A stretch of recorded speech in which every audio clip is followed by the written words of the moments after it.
오늘 말씀의 제목 큐티인에서는 능히 셀 수 없는 야곱의 티끌이라고 제목을 잡고 있습니다. 첫 번째 단락으로 들어갑니다. 발람을 영접하는 발락에 대한 이야기가 나옵니다. 이 발락과 발람에 대한 이야기가, 특히 발람에 대한 이야기가 이번 주 화요일부터 이번 주 주일까지 쫙 계속 나옵니다. 발람에 대한 이야기를 상당한 부분을 할애해서 저희에게 이야기를 해주고 있습니다. 22장 1절을 보면은 현 시점의 상황이 어떤지가 나오고 있습니다. 모압 평지, 요단 건너편, 여리고 맞은편입니다. 위치는 모압은 두려워하고 있습니다. 모압 사람들이 이 이스라엘 백성에 대한 소문을 듣고서 두려워하고 있습니다. 모압에는 왕이 있었죠. 왕의 이름이 발락입니다. 발락 왕이 이스라엘이 두려운데 뭐 더 이상 준비할 수 있는 게 없는 겁니다. 이미 저 이스라엘 군대는 코앞에까지 왔고, 지금 와서 뭐 군대를 훈련시킨다 한들 훈련도가 높아지겠습니까? 지금 와서 식량을 준비한다고 한들 무슨 식량을 어떻게 더 준비를 할 수 있겠습니까? 할 수 있는 게 없으니까 이 사람들이 주술의 힘을 의지하는 겁니다. 점쟁이를 찾아간 것입니다. 거짓 선지자 발람, 점쟁이 주술가 발람입니다. 발람을 불러서 이제 저 이스라엘 진영을 보면서 저주를 내리라고 부른 겁니다. 그리고 복채를 많이 준비했어요. 이 거짓 선지자 발람에게 주기 위해서 많은 돈을 준비해서 이 저주를 하기 위해서 불러놓는 이야기입니다. 그래서 이 불려져 오는 발람의 이야기를 보면은 이 사람이 무슨 점쟁이니까, 거짓 선지자니까 대단히 이상한 소리를 할 것 같은데 그렇지가 않은 겁니다.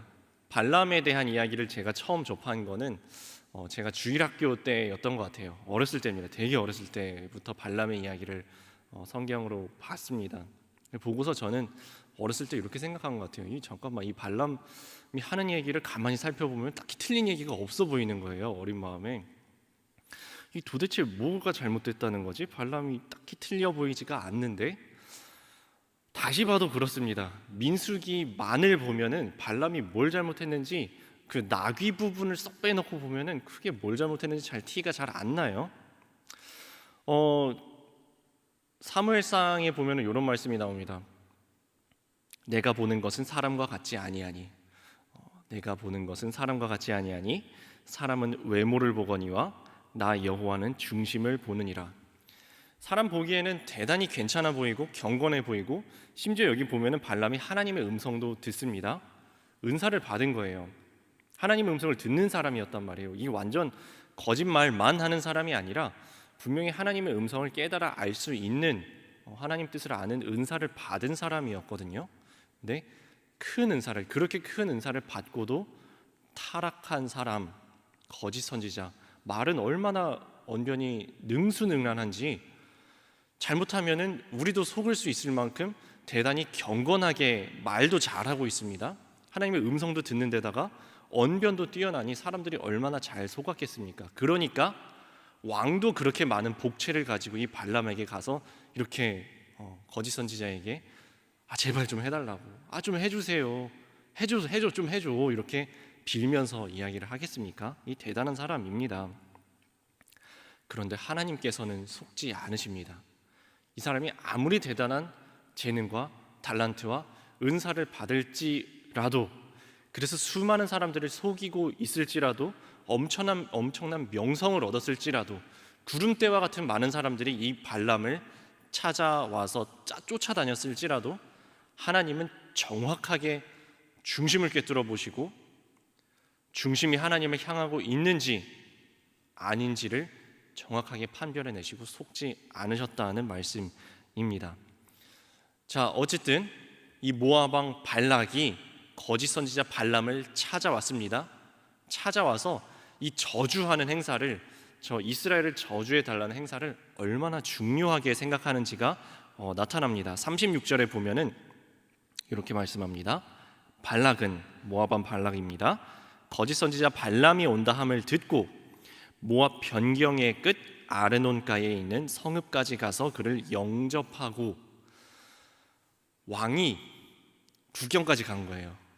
모압 땅 변방, 그러니까 다스리는 땅의 저 끝에 국경지대까지 가가지고 발람이 찾아왔다 소리를 듣고서 막 뛰어간 겁니다. 그러니까 이게 할 수 있는 일은 없고 모압 왕이 얼마나 마음이 다급했는데 이 거짓 선지자를 얼마나 의지했는지를 볼 수가 있습니다. 아니, 왕이면 대단한 정치가인데 이 대단한 정치가가 가서 이 점쟁이를 의지를 한다고요? 심지어는 21세기에도 그런 일들이 일어나는데, 20세기에도 그런 일들이 왕왕 일어났는데 이때는 오죽하겠습니까? 대단해 보이는 사람들이, 우리 눈에 보이기에 엄청 대단해 보이는 사람들이 갈급하고 다급한 심정이 되면은 막 붙잡습니다. 막 붙잡는데 하나님께서 우리 마음에 영원을 사모하는 마음을 주셨습니다. 그래서 우리 마음속에는 하나님의 자리가 있어요. 하나님의 자리에 하나님이 채워져 있지 않으시면은 아무리 대단한 권력을 가졌든지 아무리 많은 돈을 가졌든지 이 갈급함이 채워지지가 않는 겁니다. 이 모압 왕 발락이 되게 갈급하게 가서 발람을 붙잡는 것을 볼 수 있습니다. 발람을 붙잡는 게 아니라 하나님을 붙잡았어야 되는데 말입니다.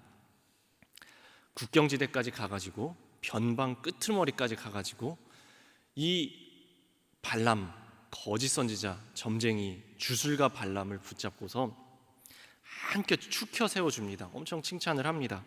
내가 당신을 더 환대하고 더 존귀하게 만들어줄 수 있다고, 더 후대하고 대접해줄 수 있다고 37절에 이렇게 말합니다. 발락은 발람에게 이르되 내가 특별히 사람을 보내어 그대를 부르지 아니하였느냐? 그대가 어찌 내게 오지 아니하였느냐? 내가 어찌 그대를 높여 존귀하게 하지 못하겠느냐? 자, 그렇게 이야기를 하는데 발람이 얼마나 경건해 보이게 말을 잘하는지 모릅니다. 말하는 것만 보면 틀린 게 하나도 없어 보여요. 38절 말씀입니다. 발람이 발락에게 이르되 내가 오기는 하였으나 무엇을 말할 능력이 있으리이까? 하나님이 내 입에 주시는 말씀 그것을 말할 뿐이니이다. 얼마나 경건해 보이는지 몰라요? 그런데 말은 이렇게 경건한 것처럼 해놓지만 사실은 하나님께서 발람에게 분명히 말씀하신 것 중에 자기가 듣기 좋은 말만 듣고 듣기 싫은 말은 쏙 뺍니다. 무슨 말을 뺐는지 제가 찾았습니다. 같은 22장 12절에 보면은 분명히 하나님께서 이렇게 말씀하셨어요. 하나님이 발람에게 이르시되 너는 그들과 함께 가지도 말고 그 백성을 저주하지도 말라. 그들은 복을 받은 자들이라. 분명히 가지 말라 그러셨어요.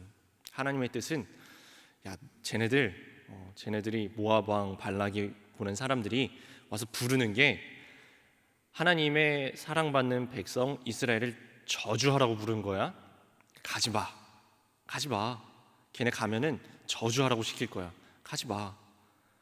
근데 발람이 마음이 흔들린 겁니다. 왜 흔들렸을까요? 당연히 복채, 존귀하게 하겠다는 왕의 말에 마음이 흔들린 겁니다. 그래갖고 계속 가면 안 돼요?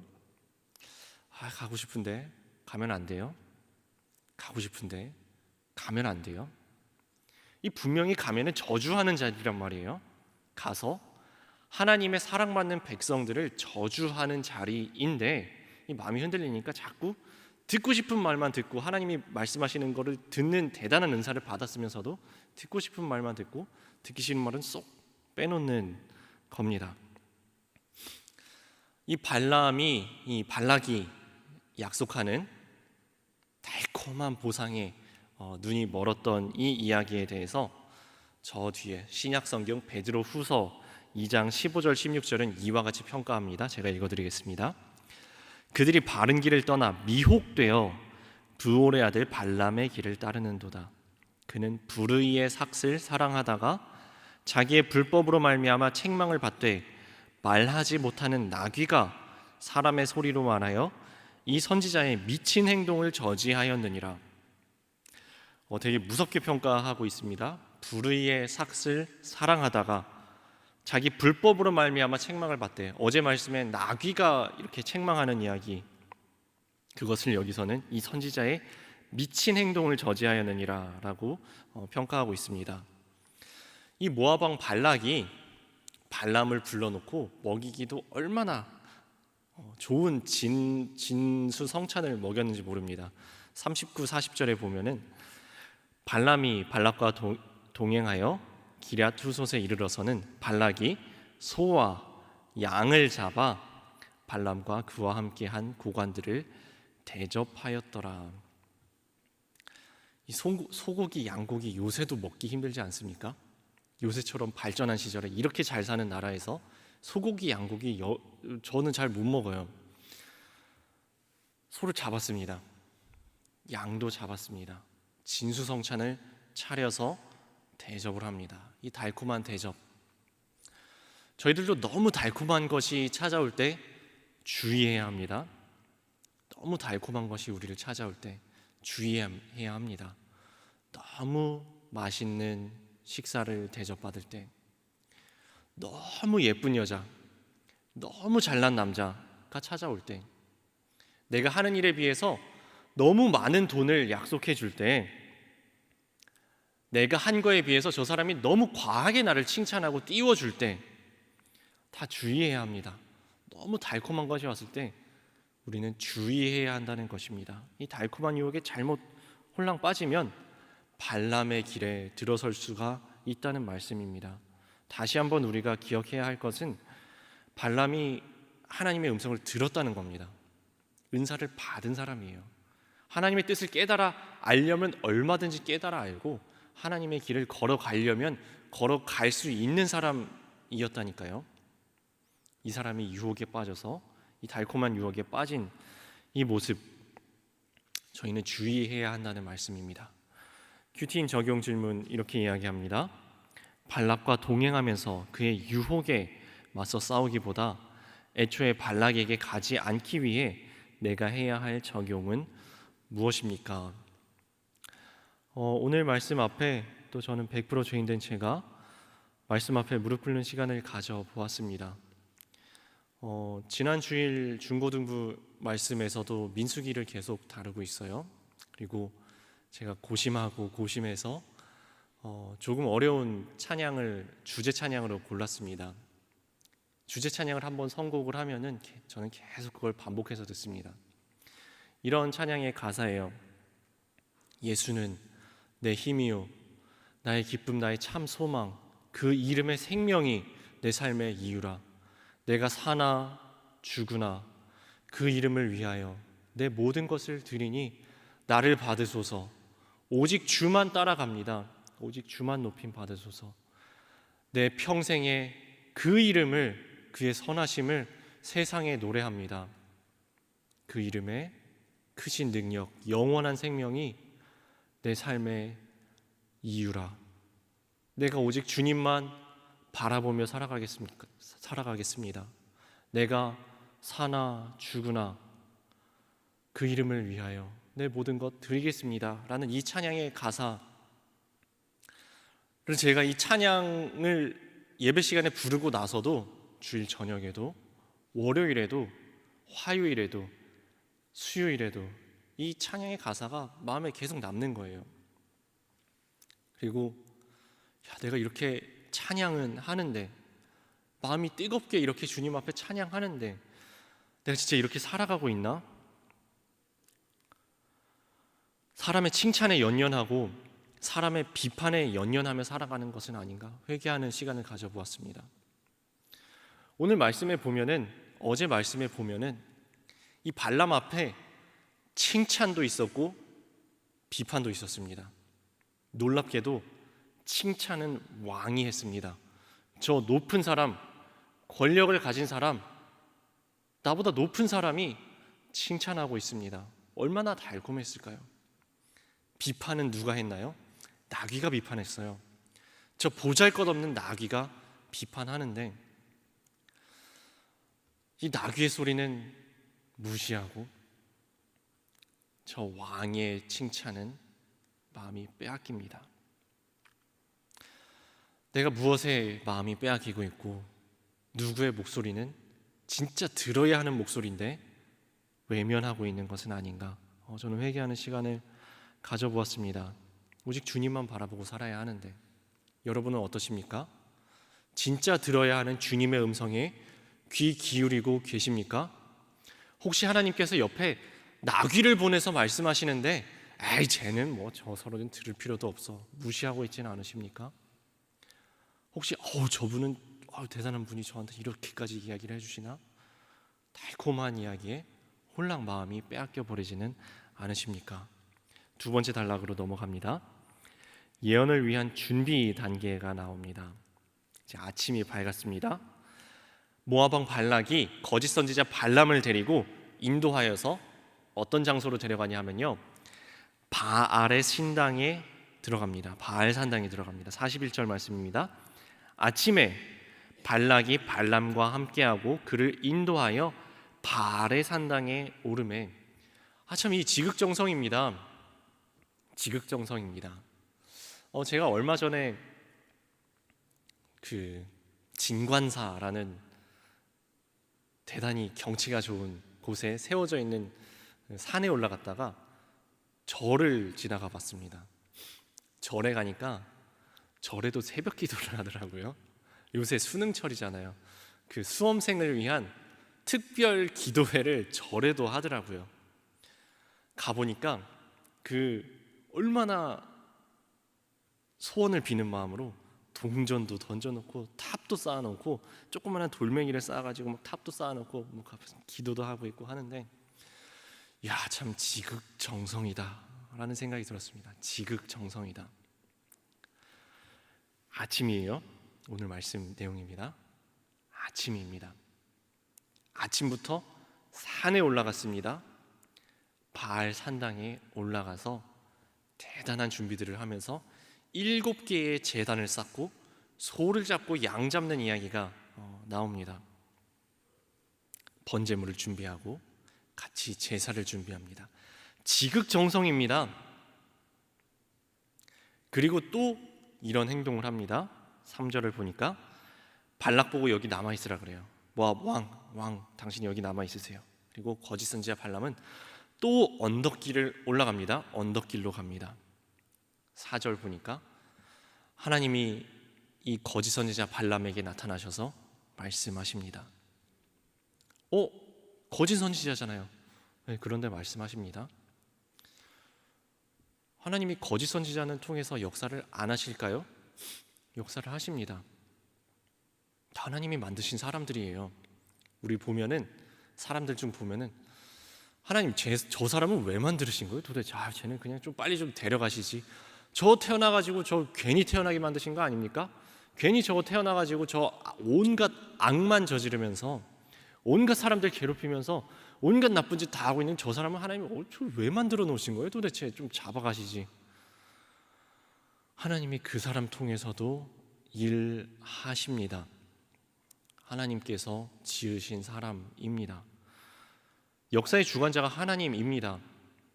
가끔씩 보면은 우리 교회 다니시는 분들 중에서 연꽃을 보시면서 저 연꽃 저거는 불교꽃이라고. 불교꽃이 아니에요. 하나님이 만드신 꽃입니다. 저 모압 왕 발락은, 저 거짓 선지자 발람은 나쁜 놈이니까 당장 가서 칼을 쳐서 죽여버려야 되는 사람일까요? 하나님이 그 사람 통해서도 역사하신다니까요. 그 사람 통해서도 역사하시는 이야기 제가 몇 가지 준비를 했는데 나중에 이야기해 드리겠습니다. 하나님 안 믿는 사람 통해서도 일하십니다. 하나님 이 모든 것을 통하여서 일하십니다. 믿는 사람만 통하여서 일하시는 것이 아니라 천지 만물을 주관하시는 분이 하나님이십니다. 역사의 주관자 되신 분이 하나님이십니다. 하나님이 모든 것을 통하여서 선을 이루십니다. 합력하여서 선을 이루어 나가신다는 것입니다. 그래서 이 거짓 선지자 발람에게도 말씀을 내려주십니다. 5절 말씀 이하로 보면은 그 말씀이 나오는데 다음 단락에서 다루어 보겠습니다.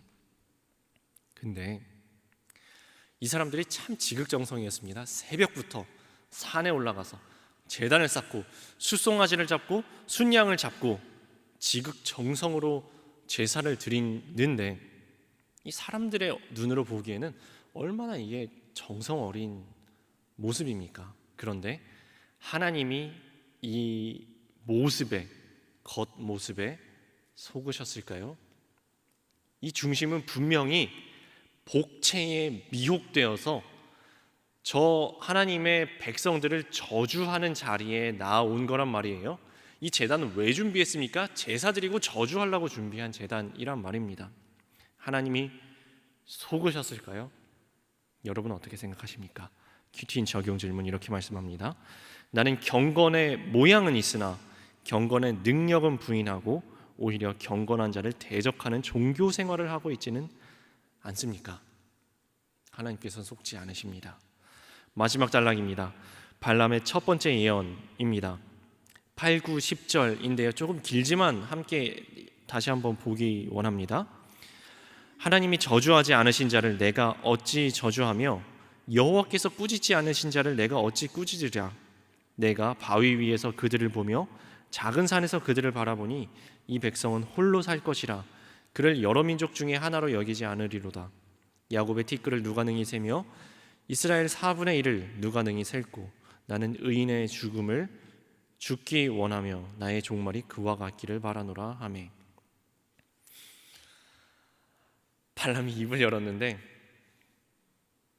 이 저주의 자리인데 입에서 튀어나오는 게 축복의 말이 튀어나와 버렸습니다. 분명히 저주의 제사를, 저주의 제단을, 저주의 제물을 준비했는데 입을 열었는데 튀어나오는 말이 축복의 말이 튀어나왔습니다. 모압 왕 발락은 그 저주 행사를 위해서 변방까지 뛰어가서 엄청나게 많은 돈을 준비했고 엄청나게 높은 부귀 영화 존귀한 것을 약속했단 말입니다. 제사와 제물을 저 이스라엘을 저주하기 위한 마음으로 준비하고 거짓 선지자 발람을 불렀습니다. 그런데 그 발람의 입에서는 이스라엘을 축복하는 말씀이 튀어나와 버렸습니다. 이것이 역사의 주관자 하나님께서 역사하시는 겁니다.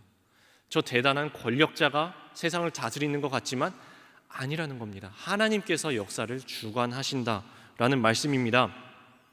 출애굽기에 보면은 그 대단한 권력자 애굽 왕 바로는 분명히 이스라엘 백성들을 멸절시키려고 했습니다. 사내 아이가, 남자아이가 태어나면 전부 나일강에 집어 던져서 이스라엘 백성들을, 이 민족을 말살시키려고 했습니다. 그런데 하나님은 이 이스라엘 백성들을 말살시키려는 계략을 완전히 뒤집으셔서 구원의 사건으로 만드셨습니다. 애굽 왕 바로가 이들을 죽이려고 했던, 멸절시키려고 했던 이 사건들을 뒤집어서 이스라엘 백성들을 완전 출애굽시켜 버리십니다. 구원의 사건으로 뒤집어 버리셨습니다. 구약에 또 보면은 에스더에 보면은 악한 자 하만이라는 사람이 나옵니다. 하만의 계략이 에스더 3장 13절에 이렇게 나옵니다. 모든 유다인을 젊은이, 늙은이, 어린이, 여인들을 막론하고 죽이고 도륙하고 진멸하고 또 그 재산을 탈취하는 계략을 세웠습니다. 듣기만 해도 아주 잔인한 계략을 세웠습니다. 악한 계략을 세웠습니다. 하나님이 그것을 뒤집어 버리셨습니다. 에스더 9장 22절에 이렇게 표현합니다. 이달 이날에 유다인들이 대적에게서 벗어나서 평안함을 얻어 슬픔이 변하여 기쁨이 되고 애통이 변하여 길한 날이 되었으니. 신약에서도 뒤집으신 사건이 나옵니다. 대제사장과 서기관들이, 바리새인들이, 가룟 유다가 돈을 받고 예수님을 팔아넘기고 재판하고 사형 판결을 내려서 십자가에 매달아서 죽이면 자기들이 이길 줄 알았습니다. 예수님을 죽여서 무덤에 가두고 묻고 군병들이 굳게 지키면 다시는 일어날 수 없을 줄로 알았습니다. 하나님께서는 그 십자가 죽음을 우리 모든 인류를 구원하시기 위한 구원의 사건으로 뒤집으셨습니다. 하나님은 뒤집으십니다. 역사에 아무리 대단한 사람들이 이렇게 가려고 하는 것을 하나님께서는 저렇게 뒤집어 버리십니다. 저주의 사건을 준비했는데 축복의 사건으로, 죽음의 사건을 준비했는데 구원의 사건으로 뒤집어 버리신다는 말씀입니다. 우리는 온갖 시련 앞에서 티끌같이 연약한 아무런 자격 없는 자들임을 고백할 수밖에 없습니다. 이 대단한 왕 발락 앞에서, 이 대단한 거짓 선지자 앞에서, 악한 자 하만 앞에서, 애굽 왕 바로 앞에서, 빌라도 앞에서, 대제사장과 서기관들 앞에서 우리 자신의 모습을 보면 티끌 같다는 말씀입니다. 아무 자격이 없는 연약한 자들입니다. 그렇게 고백할 수밖에 없습니다. 그런데 우리가 이 상황을 바라보는 것이 아니라, 저 대단한 권력을 바라보는 것이 아니라, 저 엄청나게 준비해 놓은 돈을 바라보는 것이 아니라, 오직 주님만 바라볼 때에, 오직 주님만 바라보고 믿음으로 나아갈 때에 우리는 역사의 주관자 되신 주님을 발견하게 됩니다. 주님께서 이 상황을 뒤집어 버리시는 하나님을 발견하게 됩니다. 우리를 찾아온, 우리를 망하게 할 것 같은 온갖 사건들을 구원의 사건으로 하나님이 만들어 나가시는 것을, 빚어 나가시는 것을 우리는 발견하게 됩니다. 하나님을 사랑하는 자, 곧 그 뜻대로 부르심을 받은 자들에게는 모든 것이 합력하여 선을 이루어 나가는 것을 우리는 발견하게 됩니다. 그래서 우리는 이렇게 고백하는 것입니다. 우리의 구원이 우리의 힘으로도 아니고 능으로도 아니고 오직 주님의 영으로, 주님께서 부어주시는 한량없는 값없는 은혜로 말미암아서, 주 예수 그리스도의 희생의 사랑으로 말미암아서 아무 공로 없는 우리 죄인을 구원하신다고, 우리는 은혜로 구원받는다는 것을 믿는 것입니다. 이것을 우리는, 믿음의 사람들은 하나님의 구원의 역사하심, 구속사라고 부르는 것입니다. 큐티인 적용 질문 이렇게 말씀합니다. 원수의 저주 앞에서 내가 티끌같이 약한 존재임을 인정합니까?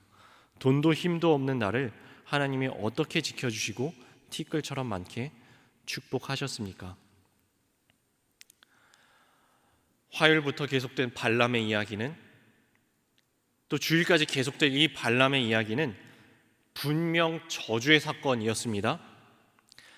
많은 준비를 해서 저주하고 멸망시키려고 한 사건이었습니다. 그런데 하나님께서 이 말씀을, 이 저주의 사건을 축복의 사건으로 뒤집어 엎으셨습니다. 하나님을 사랑하는 자, 곧 그 뜻대로 부르심을 받은 자들에게는 모든 것이 합력하여 선을 이루느니라. 우리는 상황을 믿고 살아가는 사람들이 아닙니다. 저 권력자를 믿고 살아가는 사람도 아닙니다. 아무리 얼마나 대단한 사람들이 대단한 약속을 했을지라도 그 대단한 사람을, 그 백을 믿고 살아가는 사람들도 아닙니다. 우리는 역사의 주관자 되시는 구원의 하나님을 믿고 살아가는 사람들입니다. 오늘도 이 믿음으로 주님만 바라보며 승리하시는 믿음의 발걸음 다 되시기를 주님의 이름으로 축원합니다.